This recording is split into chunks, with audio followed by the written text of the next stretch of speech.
My name is Robert Kaiser. I'm the CEO of PPSS Group, and I absolutely trust the next generation of our high-performance body armor. And so can you. And welcome back to another episode of What's New in Security Technology. You saw the intro. After the intro, well, you're going to see it again, but done on me this time. My guest is a longtime friend, Robert Kaiser, founder and CEO of PPSS Group, which you founded in 2009, right, Robert? 2009, yeah. But the idea probably was born maybe a year before, but 2009 we officially registered the company. It's correct, yeah. Explain how you got into this and a little bit about yourself so our viewers get a better feel for you. Yeah, but obviously that's a very, very long story. To keep that really short, I think obviously I was involved in security operations around the world before I came to UK for different reasons. And when I came to the UK, or not to go too far back really, when I came to the UK, I became the senior security consultant for the UK's largest or leading women's support organization. And so we were dealing with domestic violence, domestic abuse, and similar kind of subject matters. So ultimately, I ended up writing 2 books about the subject. There were incidents of where a husband followed his wife and she escaped from domestic violence, and she sought refuge at a refuge run by that organization, and he followed her. In the middle of the night, he broke in with a sawn-off shotgun and took hostages. And long story, so a lot of more information, of course, associated to it. So ultimately, I spent several years looking after the security and security operation and whatever that includes. But ultimately, it became a very, very difficult subject for me. A lot of relationships and a lot of, with some of these females, ultimately I ended up receiving love letters. Yeah, I mean, and I was married for that matter. And it became a very complicated, very complex situation because I generally cared about the subject. I generally cared about many of those individuals. We did amazing things. I shouldn't be telling you this, but we ultimately started breaking into people's properties and committed almost like sort of illegal activities, really, because our objective was to recover the passports, birth certificates, and bank access, because we knew, following dealing with all the female victims of domestic violence, that one of the biggest things the men had to control that lady was that they had control over the bank access, they had control of the birth certificate and passport. It made it incredibly difficult for a female to escape domestic violence and start all over again. And so ultimately it became my job, and I was very passionate about this, to access and to retrieve this information to enable a female to start again. Ultimately, we end up accompanying some of these females in a court case, so they actually could have the confidence to make real statements against a male perpetrator, even when they were in the same courtroom. So I spent several years with that, but ultimately it became a very difficult subject for me, where I felt like the time was for me to withdraw myself from that. It became just a very complicated subject for me. And so I started home one day, really, to answer your questions. Sorry for the long answer. So I sat down with my wife and said, okay, now what do I do now? What is it what I really care about? What is it that I really want? And we had a bottle of wine, and we discussed my life and what is it that I'm passionate about. And for me, it's always important that professionally that I do something that I love doing. Otherwise, it's 8, 9, or 10 hours a day doing something. You better enjoy it. Otherwise, it's going to be a rough ride. So we figured out that my entire professional life, I've always been protecting people and taking care of people's security and safety issues, and sometimes in very, very complex and challenging environments. So I decided to set up a security company. And So we were operating primarily all over Europe and different aspects of security, corporate security primarily. And one day there was an incident where a member of the public got shot. He got killed while he was on his own at 3 or 4 o'clock in the morning. And he was walking his dog 3, 4 in the morning in the middle of the night.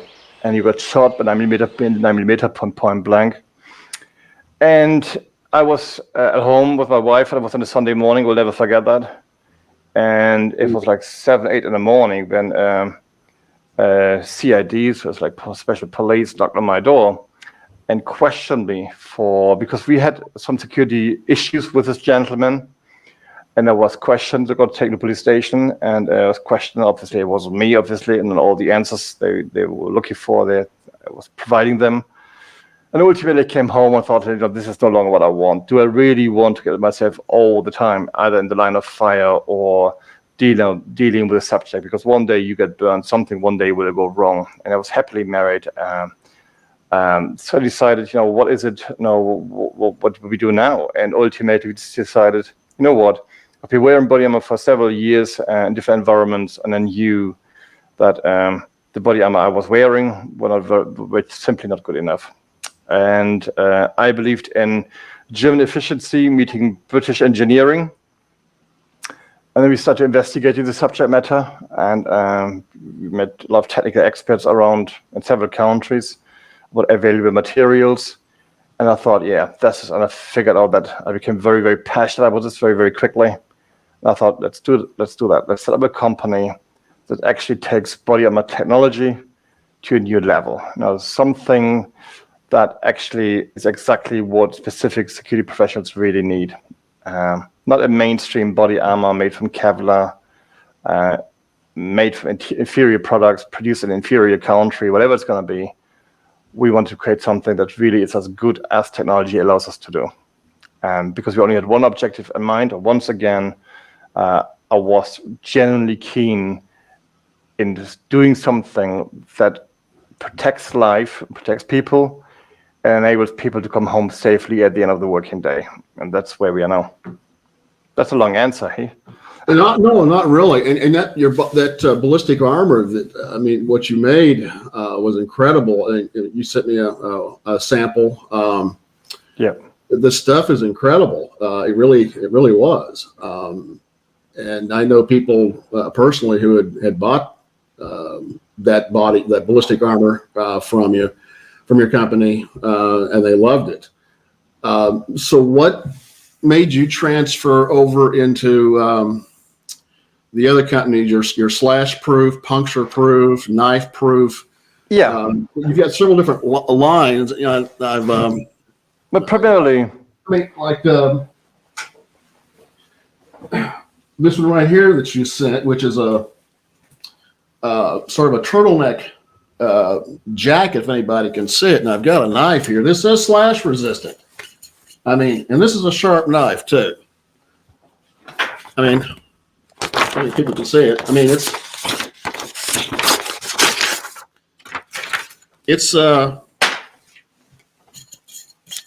This is getting beat to hell, and it's slash proof. And all these products like that are slash proof. So how did you get into that? Well, you had been doing that even during the time that you were manufacturing your ballistic armor as well. Yeah, there's certainly a development process now how the directions of the business ultimately change. And usually it was on the basis of us either listening to our target audience, or it was based on our own professional experience or expertise, whatever it's going to be. So initially we were producing bullet-resistant vests, bulletproof armor, whatever we call it these days. And again, now we wanted to come up with something that we believe wasn't the most commercially successful one, but we believe was the best. And ultimately, we created a body armor at the time that was just 6 millimeter thin. And a lot of my friends I've worked with in the past, and even current associates, really struggled to believe that that type of body armor would really stop a bullet. And ultimately, we end up in a situation where I said, you know what? There are a lot of people out there who can talk the talk, and only very few are actually what we call are walking the walk and actually are willing to actually to do a live demonstration. So ultimately we end up where I was being shot, I mean, by a Glock 17 firing a 9mm parabellum round from, I don't know, 10 feet distance or thereabout. And it was very, very painful, of course. And I was suffering from bruising for several days, but ultimately I could have returned home. And I think if that would be a real life scenario, I think adrenaline would have kicked in, and I certainly would have been able to return fire, no question about that. But ultimately, we sort of turn our back on the ballistic market, on the bulletproof vest or bullet-resistant body armor, etc. It became just, it's a very, very unique business to be in, I feel.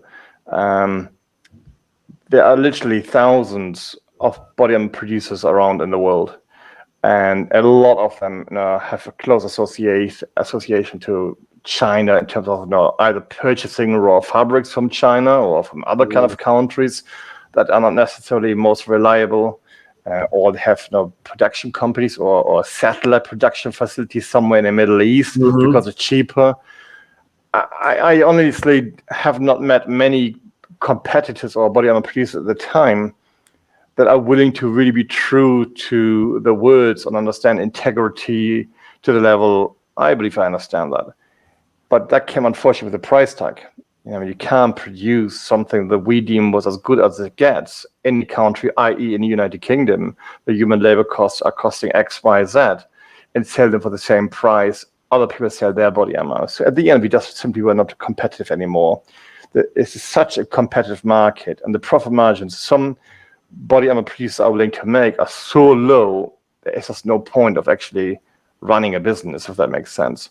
So us being in the United Kingdom, and me having lived, now I've lived now in Italy, but having lived in the UK for 22 years or thereabouts, we understood that the UK is very, very unique. It's a very, very unique place in the world in terms of operational risks and threats. So in the UK, the edge weapon threat is 1,000 times higher or more than firearms. In the UK, I'm not going to go that far and say there are no firearms, but what I'm saying, 99.9% of people of security professionals in the UK have never seen a gun.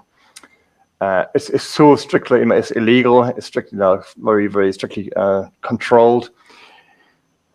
And the law enforcement and intelligence agencies are getting very nervous around firearms. So buying a firearm or selling a firearm or importing or exporting or shipping or handling a firearm, you most likely will be picked up by an intelligence agency or law enforcement, someone in the process, and you will get arrested. There are no terrorists committing any kind of terrorist attacks in the UK using a firearm. So there's no point of producing a body armor in the UK that protects you from firearms if literally there are no firearms. I'm not aware of a police officer having been shot, certainly not a security professional in the UK being shot, not in several, many years. So it's different to the United States, for example. So based on that, we sort of studied the global market a bit and the global sort of risks and threats. And if you look at Commonwealth countries, i.e., most parts of Canada or let me say Australia or New Zealand, in a very, very similar position, the risk of firearms incidents are usually extremely low. I mean, extremely low. So based on that, I thought, hang on, this market wasn't competitive at all. So we thought, let's change directions. Let's engineer body armor that protects from all types of edge weapon. That means kind of any kind of knife you can imagine, any kind of machete or shanks or whatever we call these days. Hypodermic needles, another real important or realistic threats in today's society, hypodermic needles, especially in a hospital environment, for example. And that's when we created our, what we call stab-proof vest, or stab-resistant body armor. Now, one day, again, it's a long answer, one day, a good dear friend of mine, he was an infantry soldier of the British Army serving in Afghanistan. He came back and became a prison officer in a high security prison. One morning, he opened the prisoner's cell door. The prisoner had a broken Tabasco bottle or ketchup bottle in his hand. And he cut my arm, or he slashed my friend's underarm, and he cut the main artery, muscle, ligament, and tendon. And he's actually crippled now. So I'm the godfather of 3 daughters now, and it has affected his life to extremely severe level, primarily psychologically.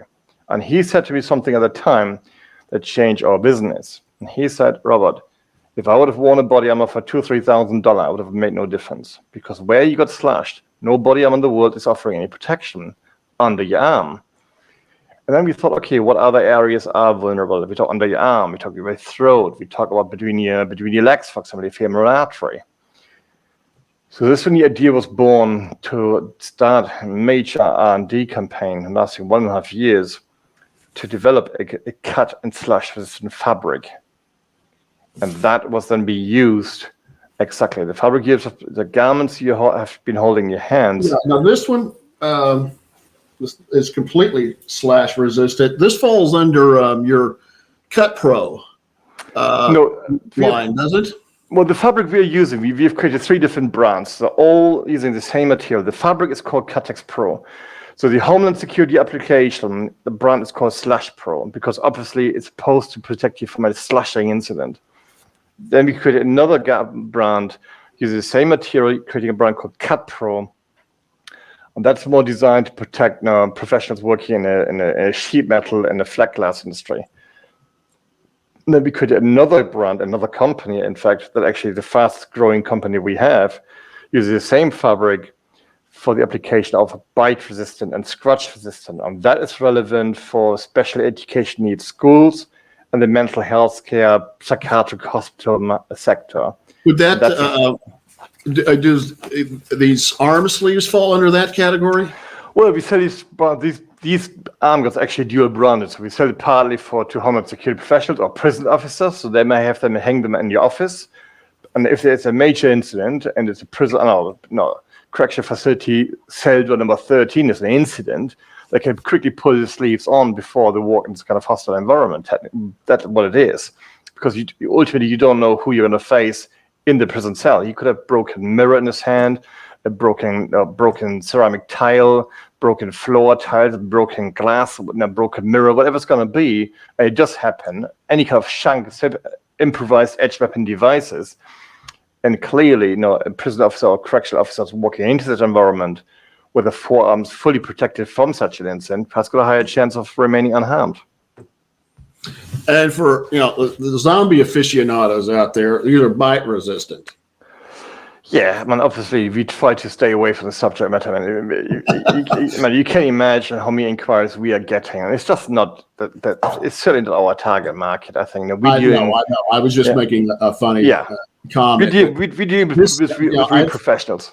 This is the real deal. I mean, stuff works. All of it does. Yeah, for us it's important. Again, as I said earlier on, for us it's not important to become the biggest company in anything. It literally doesn't. It's not our objective. It's not something we're thriving on. I know it's not. But we want to be the best. So every meeting we have internally with our senior management staff is always about how can we improve whatever needs improving. It's not always about, sometimes we improve things that might not lead to a great commercial success, but from the moral point of view, it's the right thing to do. So that's a done deal right there. Now, in the intro to this that people have just watched, that's your stab proof, puncture proof. Right. We'll demonstrate here in a little while, as you saw in the intro video with Robert showing you how it works. It does work that way. What kind of, what's the technology that's used in this, Robert? For the body armor you're referring to, we're using carbon fiber. So historically in the past, we used polycarbonate, so a similar material like a motorbike helmet is produced, or baby bottles, or a riot shield, for example. They're all made from polycarbonate. And I used to be a really great fan of it, but ultimately we came to the conclusion that, again, one of the director meetings or senior manager meetings we had in our office, that we want to take it to another level. And the problem with polycarbonate historically has been that, yes, it offers a high level of stab protection from what we call normal knives. But when it comes to improvised edge weapon devices, like especially in a prison facility or correctional facility where they're using shanks or almost like darts, like very spiky, pointed weapons, then ultimately polycarbonate will crack. And that's danger we identified after several years. Partly because our target market changed a little bit. Initially, our target market was exclusively the private security market in Great Britain and in other Commonwealth countries, as I said earlier on, because they had a very low risk of firearms. But then we started targeting more the correctional facilities and prison services around the world. And their demand is a bit different. Their criteria is only stab protection or certification for stab protection is just not good enough. Yeah, their number one risk by a million miles was not being stabbed, but actually being beaten up, being punched, being kicked, being hit by a blunt object, whatever blunt object means, but also by being pricked by some really hard, sharp-pointed weapons. So we knew that polycarbonate was very good. But for that market, we knew we had to take it to another level. And I thought, if we can take it to another level, clearly every security professional in the world would benefit from that as well. So we just had to go back into R&D, which took us a year again, roughly a year. And we connected with a company who specialized in Formula One racing. We make carbon fiber. And ultimately, they said carbon fiber would probably be the best material moving forward. And then went through a lot of trial and errors, 100, 200 individual tests in our office, very simple tests, before we knew we were onto something very special here. And that body armor we have now, it's not because it's my company, but because it's my body armor, I genuinely believe is the best on the planet. For what it's supposed to do, it is best. Now, it's not offering any ballistic protection at all, so anyone who wants to know is at risk of being shot at, and that's the totally wrong body armor. But if you believe you're at risk of being beaten up or being stabbed or pricked or whatever it's going to be, and that's what correctional officers are, the risk of getting shot is very low. If there's a firearm in the correctional facility, then someone hasn't done the job in the security department. And I think these guys have got the right to be protected to the best. No, it's the best of our ability, and that's what we do now. So our body armor is ideal for that kind of market.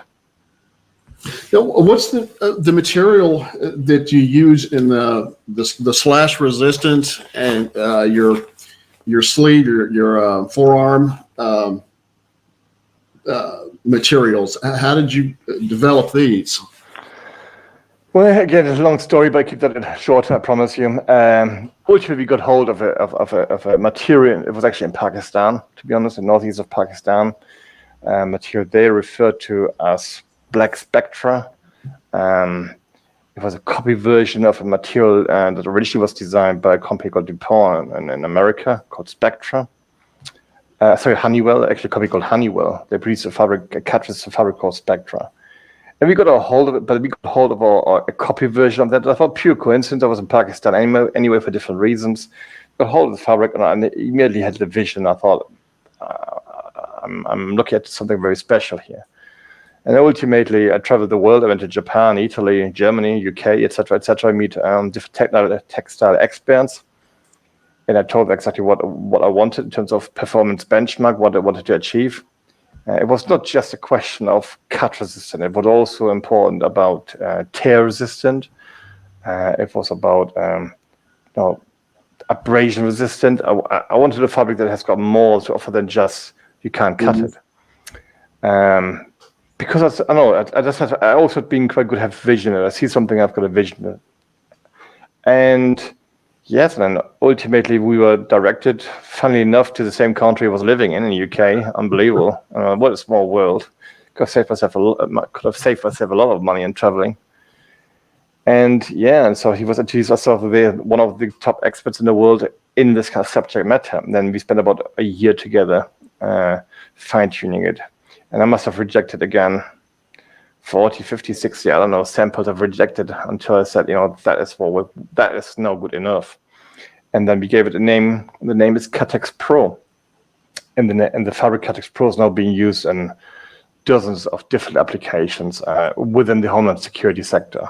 Mm-hmm. So we have, for example, not giving any names, but we've got government agencies around the world who do covert operations, surveillance operations, who have now utilized our fabric and stitched it into their existing garments. Because the problem is now, you working in being part of the COVID operation, the last thing you want is wearing a body armor. So in the UK, for example, and obviously there's Secret Service or special police operations in the UK, counterterrorism operations, they're all being told, yes, you can wear body armor if you want. And they say, well, are you stupid? I can't wear body armor because if I'm infiltrating extreme left or right-wing organizations and I want to be cold, but I can't wear body armor. But they clearly have this desire of having some level of protection that doesn't appear on anyone's radar. So then the idea was born of utilizing our fabric, stitching it into their windbreaker, into their parka, into their leather jacket, whatever it's going to be. So if something happens, at least you've got a higher chance of survival if something escalates. So yes, it's all about, a lot of things we do is not about eliminating the risk of getting killed. That's not really the reality. Like a seatbelt in a car, that's not the purpose for that. Mm-hmm. Yeah, if you drive at 200 miles an hour against a concrete wall, you're going to die. Seatbelt, not seatbelt. And that's exactly how we run the business. None of what we do is about eliminating the risk of death, but it's about severely increasing the chance of survival if something goes wrong. Exactly. And using our fabric and stitching into main artery areas of your jackets, for example, will benefit those professionals for sure. Yeah, I just did two shows.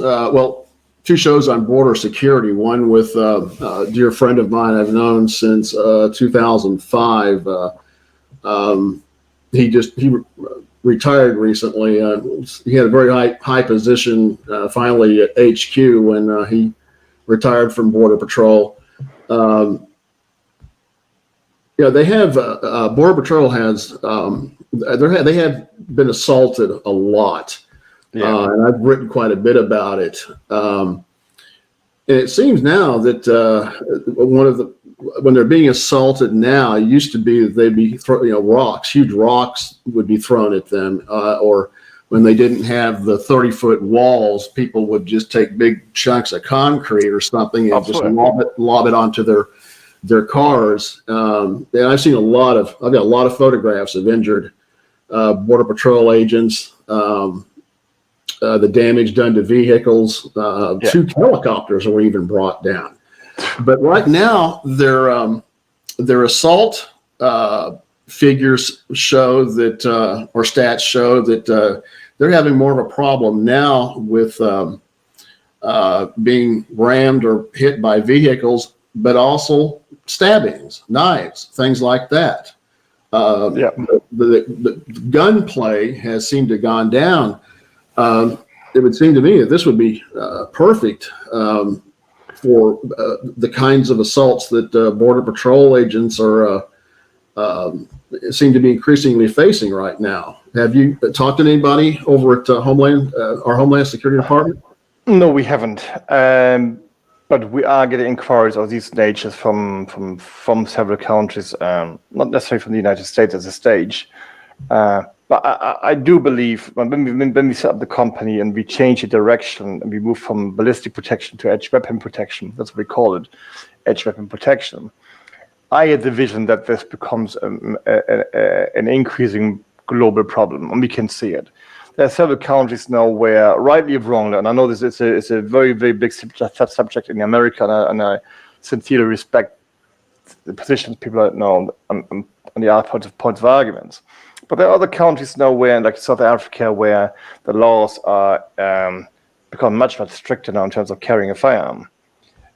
But that doesn't change organized crime. That doesn't change the number of crimes committed. What changed, however, that these criminals now turn to edge weapon. And we can see several countries around the world where that is taking place. Where I think ultimately, I do believe that the direction the world will probably go.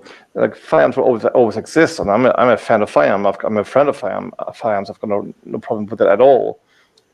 But I think it would be more difficult for criminals at some point, by whatever means, to access firearms. Firearms will always exist. But ultimately, every government will be interested to avoid criminals gaining access to that. And that means, but that's not going to stop them. It just means they will use edge weapon, and that's what I think it's going to happen. And I think all over the world.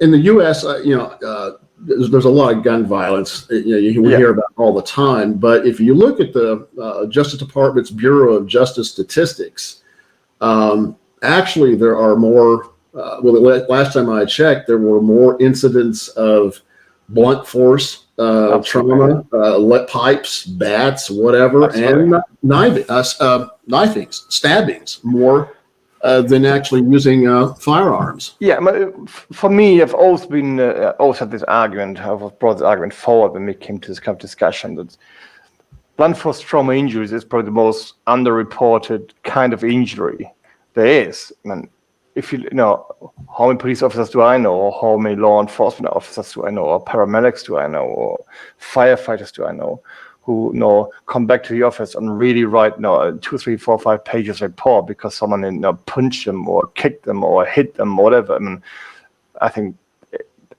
most law enforcement officers just simply haven't got the time or can't be bothered with all the admin nightmare that comes with it just because someone pushed or hit them. Clearly, someone is getting shot, then it has got the attention of every senior member of the organization and the media and whatever it is, and of course everything will be investigated. But if every law enforcement officer, every paramedic, if every firefighter would write a report about when they're being punched, pushed, or kicked or hit, I think the statistic will indicate will very clearly tell us that it's 1,000 times higher risk of that happening than actually being shot.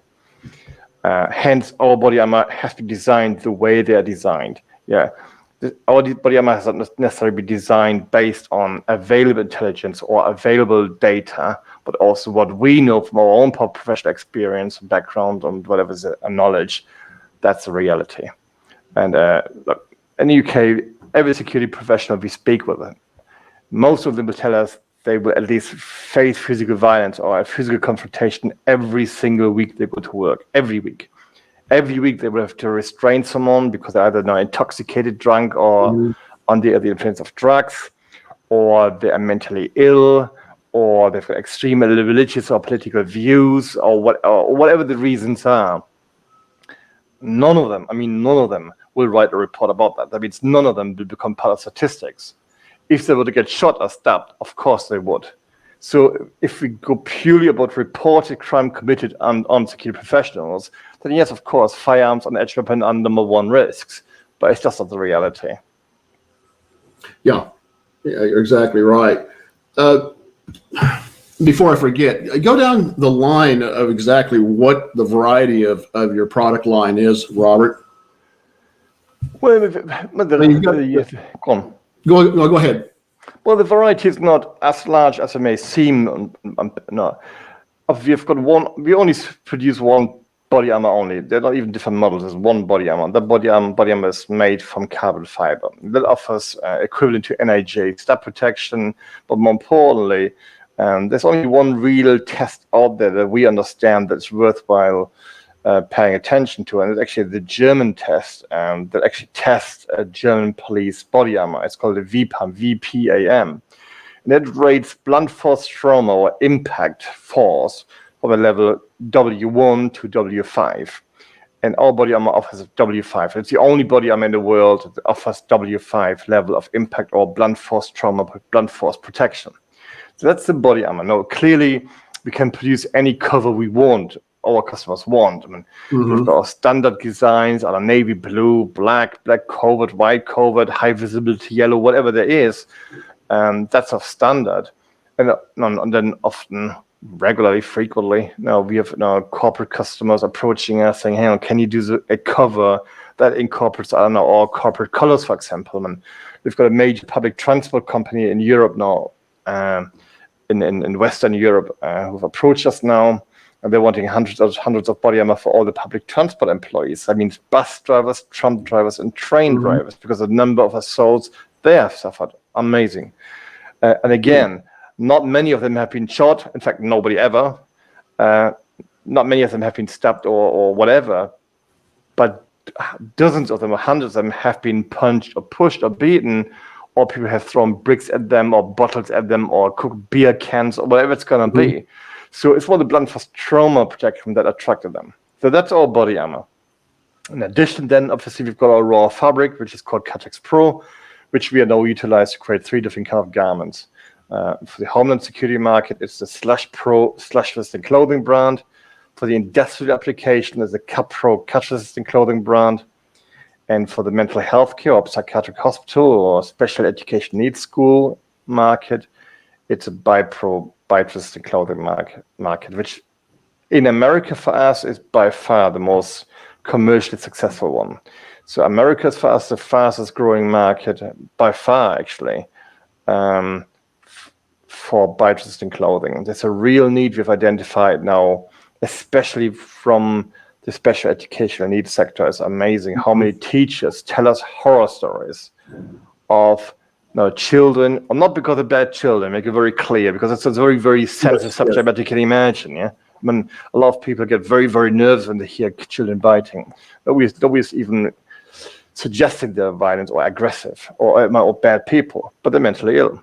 And some of the images we have, I mean, we've got hundreds of images now where children have turned around and the teacher tried to restrain the child or to control the child, whatever the right terminology is. And the child actually bit the female teacher into the breast, and we had incidents where the breast had to be removed, and then the entire breast had to be removed.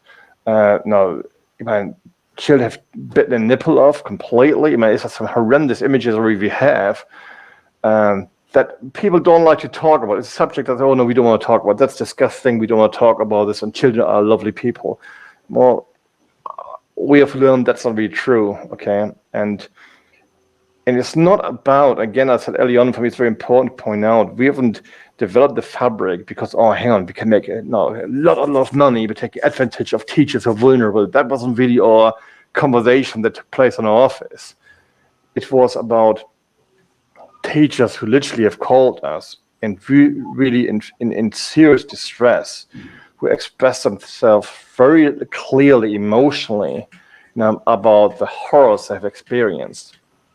And I give you one example, only one, and then of course we can move on. But we had a story from parents in Ireland, and not far away from where the office is in Ireland, and they had a child that actually needed restraining every single night via leather straps, because the child was suffered from one type of mental illness, and he was biting himself every night, badly. So badly that it was biting a muscle and ligaments and really taking not just flesh out, so severe causing severe injuries to himself. So the child had to be tied up at nighttime. And so when we heard the stories and we met the lady, the mother, this is something you would not actually believe exists. If you're not familiar with this kind of field, you're like, what are we? This is sounds like a horror story. Mm-hmm. And ultimately, they asked us, there was no commercial, there was no money in there for us. There was no profit to be made. It was not a product we jumped on or an idea we jumped on. It was literally a family member or a parent with an emotional distress and asked us, can you help us? I thought, how? And they said, can you produce some level of a onesie, like a one full god body, one full suit, like triathlon suits almost. If you're familiar with triathlon suits, they've got a zip in the back. I thought, yeah. So the mother said, at least the child can't rip the clothing anymore, because our fabric is also offering exceptional level of tear resistant. Mm-hmm. So we did. We developed the patterns and we sent it over to them, and we charged them without making profit. It wasn't a commercial interest it wasn't commercially driven or money driven. And they put the garment onto the child. And the first night, the child tried to beat himself, wasn't successful and gave up. It was the first time in years, I was a little child, 7, 8 years old, whatever, and the first time in years that they actually could stop, did no longer had to restrain the child. All they had to do is, they tried to put the garment on, it tried to bite and rip the clothing, didn't get anywhere and gave up and actually slept. And you think, this is what we do. And it's not about, we're not angels, it's not about that. But this is what drives us. Stories like us that drive us. I just want to say, Robert is passionate about this. You know, Absolutely. you're like you said. You know, this is your passion, not necessarily to become a famous and rich. And I can attest. I've known Robert a long time. He's very passionate about these products and that they work and that they save lives. Yeah, man, it's not just not me, man. It's quite challenging. It's essential when it comes to senior management. When I had to pick, when I had to select whatever you call it, senior managers or directors of my company, that I find people, professionals who I click with, who I can trust, that they're not gonna go into commercial meetings and yes, of course. We have to be honest about this. As I said, we're not angels. We have to be money driven to a reasonable level. But ultimately, there's a corporate responsibility I have, that my employees at the end of the month can pay, get their salary paid, so they can pay their mortgage, their credit cards, on whatever they need to pay. I mean, everybody in today's society is under financial pressure. It's my job to make sure that they can deal with the pressure. So ultimately, it's my job to make sure that they can be paid. The only way to achieve that is by making profits. That's nothing. There's no but and ifs. And however, this is what it is. The question that I always believe was distinct, was different with us. I think is that for us, we take it very serious how we make the money. You can make money by purchasing inferior raw products. You can make money by cutting corners. You can make money by overcharging people. You can make money by claiming things that clearly are not correct, that you can't substantiate, or you can not cut corners, use best raw ingredients, provide physical evidence that what you say and what you claim is reality, by i.e. the CEO saying, okay, I am getting shot, not because it's cool, not because I like to, I was frightened, and I show you, but it was essential for me to say, this is who we are. Completely getting sidetracked now. I've got a 33-year-old son, and he loves all the videos that we produce. He thinks Daddy is cool, of course. That's fine with me. We're best friends. We really are best friends. But I remember when I got shot and I sent him the video. It took him 2 years to watch it. I mean, he was not able to see his father getting shot. That tells you about the seriousness. Now, we understand that. We're not just doing things because it's cool. And it was really hard for me to see my son for 2 years not being able to watch this video. And he's not a softie whatsoever. It was just really hard for him. Yes. We take it very serious what we do, You do take it very seriously. You always have. Yep. What's on the horizon for you that you're looking at? I think at the moment, to be honest, it's talking about the group of the companies or the companies individually. I think it's growing companies for several reasons. Yes, of course, we would love to make more money. There's no, of course we would. We all would love to have a better life, whatever that means, providing for our loved ones better, for my wife, I guess, to enjoy more peace. But I also want to offer other people the chance of employment. Enable them to provide for their families. We take that very, very serious. I think, but ultimately, I think, personally for me, I think next year, in 2 years' time, I moved to Italy 1.5 years ago. I live in Tuscany. So for me, I think my job personally would be to look after the directors now and make sure that they are okay, And I think it's a big thing in today's society to say, well, are you okay? Yeah, I'm okay. And people walk past each other. I'm not like this. I'm a quite deep person. So if I ask someone, are you okay? And they say, yeah, I'm okay. I ask them 3 times and then often get a completely different answer on question number 3 on my 3rd attempt. So it's important that that my directors, that they feel they're appreciated, that their mind is in the right mindset, that they are the same level of integrity I have and the same passion, that they're inspiring to all the other members of staff, and it's their job ultimately to grow the business. And I found really good people by my side. I've got an operations director who's spent 20 years, whatever, in the armed forces. I've got a technical director who spent 27 years for the counterterrorism police, surveillance, covert operations, different things. Or director of business development, Jim Still. He's been Royal Marine before he joined us. our fire instructor, also my ex-wife. We remained friends. And so I've got a really good team by my side, you know. And they do a really good job to making sure the business continues to grow. So, but at the moment, there's nothing really in the pipeline in terms of a new product. I think it's right now important for us to stabilize what we have. You know, I think the last 3 years for us, especially in Europe, I feel have been extremely challenging. I know, well, we know probably there are thousands of businesses that have not survived. And I'm talking about Brexit for the UK.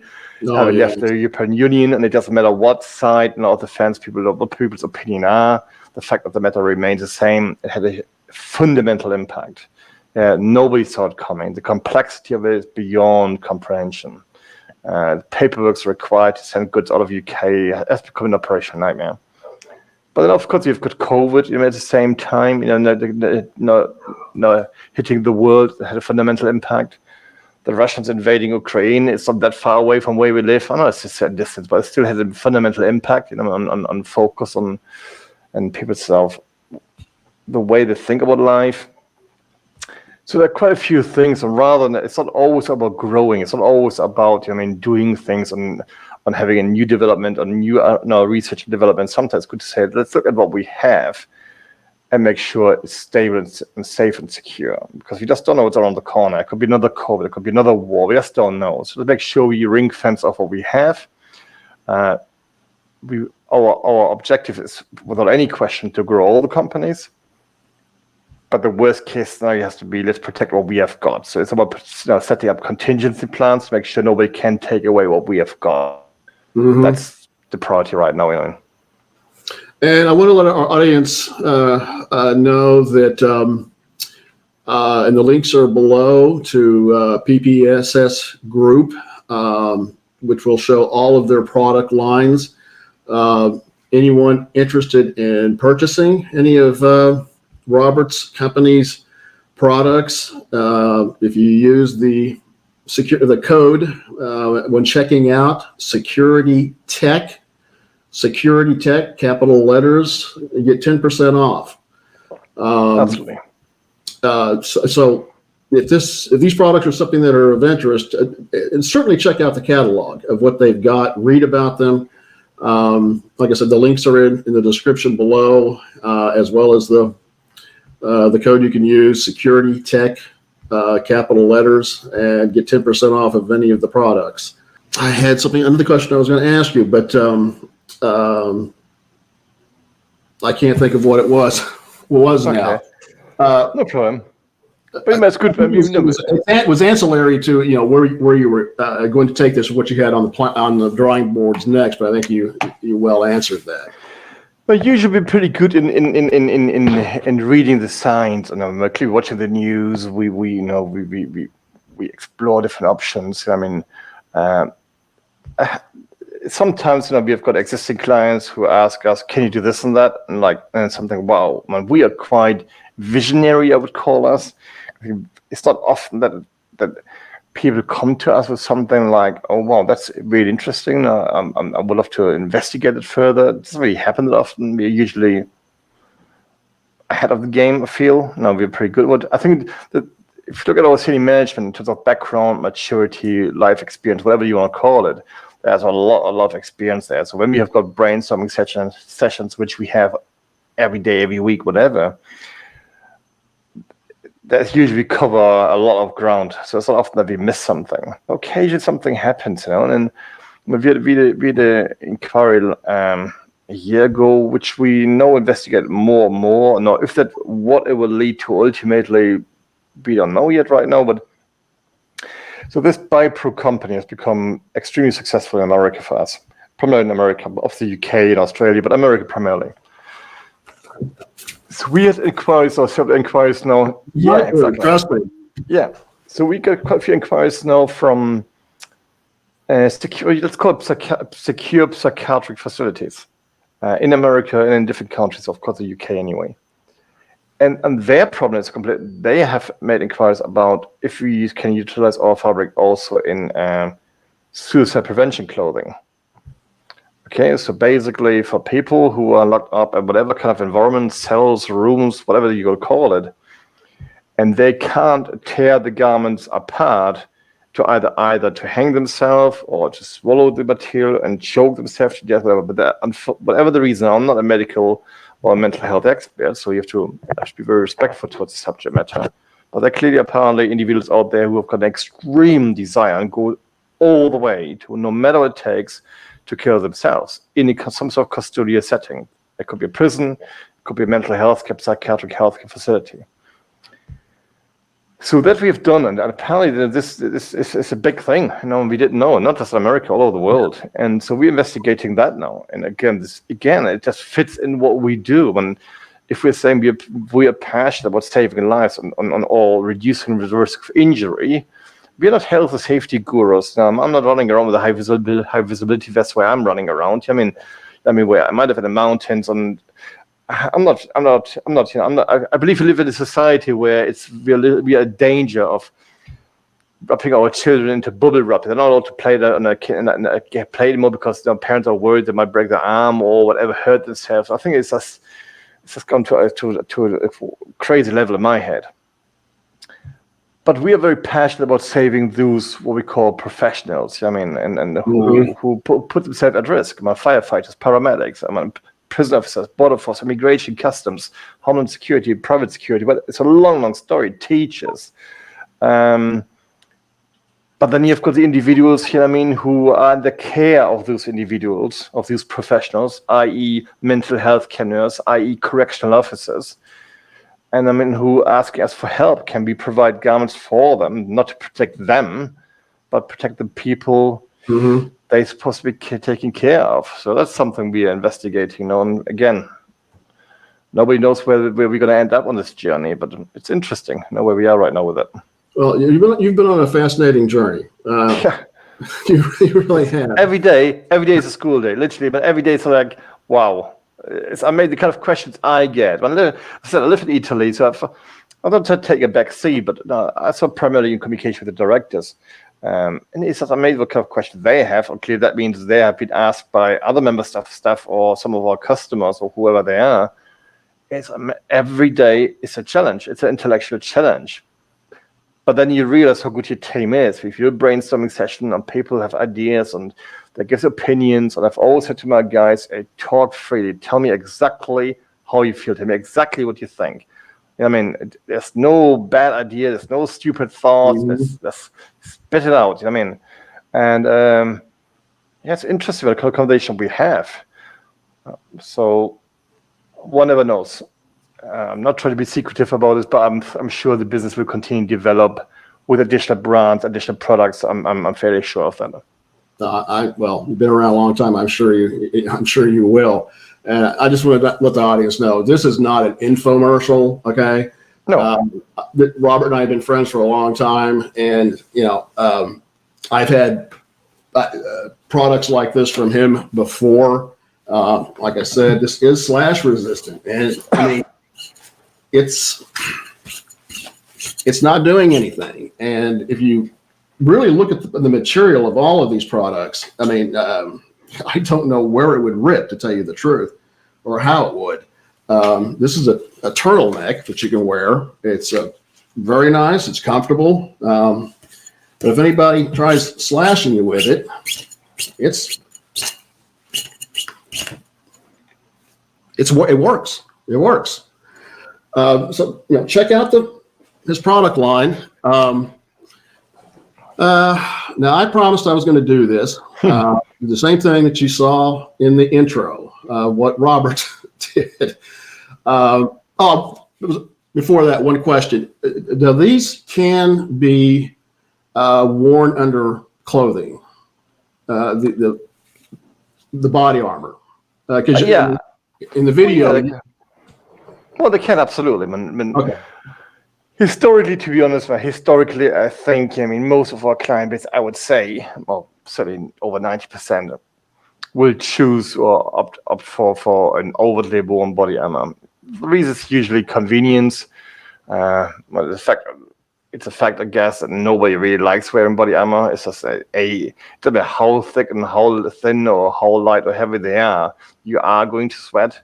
And if during the hot summer months, it's not comfortable, it's not nice to wear body armor. It's what it is. But the body armor is there to make sure you're coming home safely at the end of the night. So I used to have a security company. I always said to my guy, you know what, to my guys, you'd rather drink a liter or a pint, whatever it is, of more water every day and stay hydrated and increase the chance of coming home safely.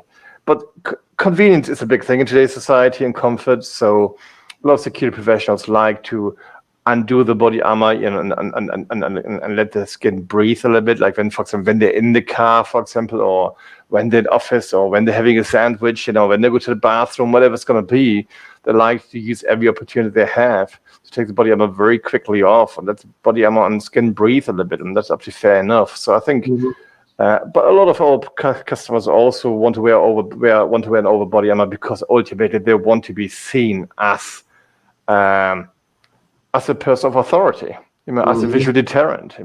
If you work as an airport security or a shopping center security or any kind of public space security, or as a private security guard, usually you want to tell the public, listen, I'm here. Yeah, I'm here. I take care of you. If something happens, I will look after your safety. If there is a bomb threat, for example, or any kind of alert, I think they usually wear body armor, often high visibility color even designed. So if there's a bomb threat or any kind of alert, the public will know, okay, this guy will probably know the environment. He probably knows what the fastest way is to a safe place. He will know where the fire exit. Yeah, absolutely. So I think cold body armor for me, and I've done my bit now for a long, long time in security in different environments, very challenging environments. A cold body armor for me only makes sense under one condition: if you really want to be COVID. But if you really want to be COVID, I would argue I haven't seen a body armor yet that it's really 100% COVID. If you bend over, if you move, can you imagine you're part of a COVID operation, a COVID team, or a surveillance operation, and somebody pats you back. All right, pal. All right, mate. How are you doing? All right, guy. And the moment they pat you in your back, they'll know you're wearing body armor. Your cover is blown straight away. So I don't know. This COVID body armor subject for me is a very sensitive one. In my opinion, if you're a security professional, tell the world you are a security professional. Because if you want people to turn to you if they need help, if you want people to trust you, then show them who you are and where you are. So cold body armor is not really necessary. It's very, very, very few environments where they are beneficial. In personal protection, I get that, for example, it makes sense. I get it. But it's not necessarily our market, Yeah. Well, I've got it right over here. I'm going to put it on, and good luck. Your friend here, yes, who I introduced you to many years ago, my Marine nephew who served in Iraq, counterterrorism battalion, sees you more than I do. Yes. So he's going to be the one. Apparently, he likes his red wine just as much as I do. So Joy here, I'm quite proud of. I really am. Fine young man. Well, he's not a young man anymore. I'll put it on. It will move the camera, and I'll let him do his thing. So I'm sure you'll be able to see it. I could beat the hell out of him. There you go. There we go. All right, let me know when you're ready. I'm ready. Just do it like it was in that one.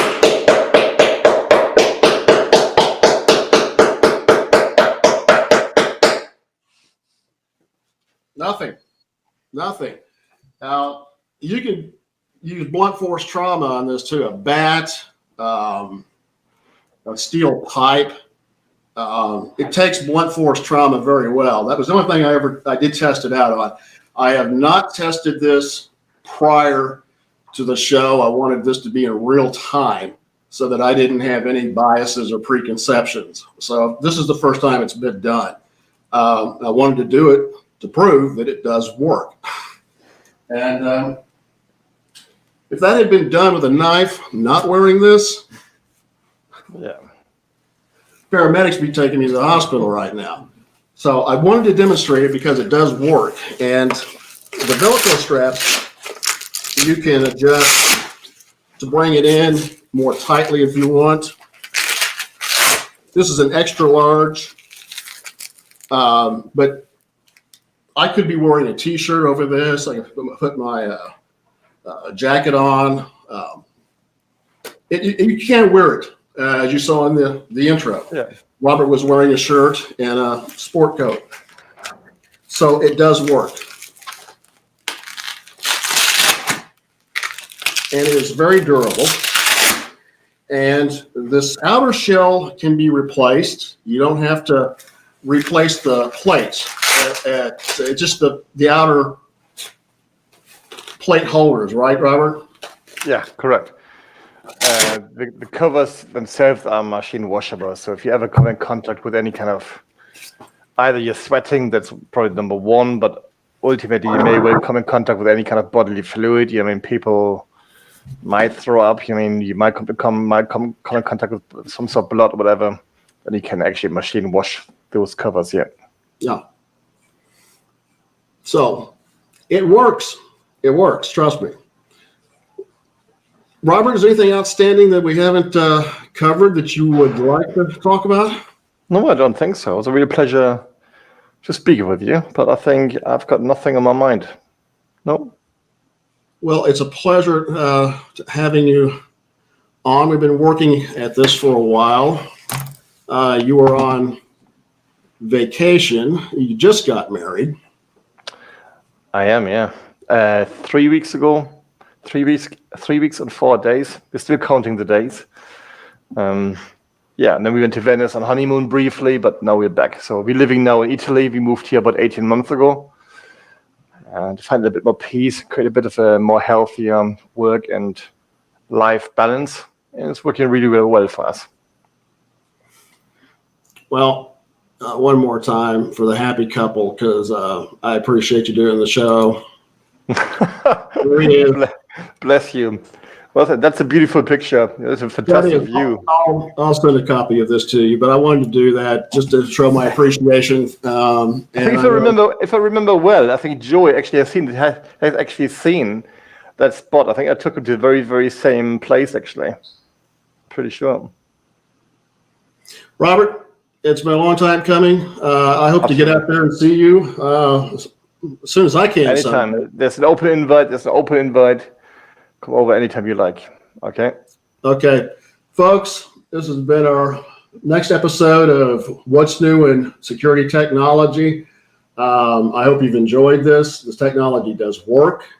Once again, if the links are in the description below, as well as Robert's bio, use the code Security Tech, capital letters, and you can get 10% off any of the products that PPSS Group sells. Check it out. These do work, and if you weren't wearing that, you weren't wearing it in the intro we showed, you'd be dead. So, yeah. Thank you for watching, and we'll see you next time. All the best, Tony. Much appreciated. Thank you so much. Thank you, Robert. I appreciate it. All the best. All the best. Bye-bye.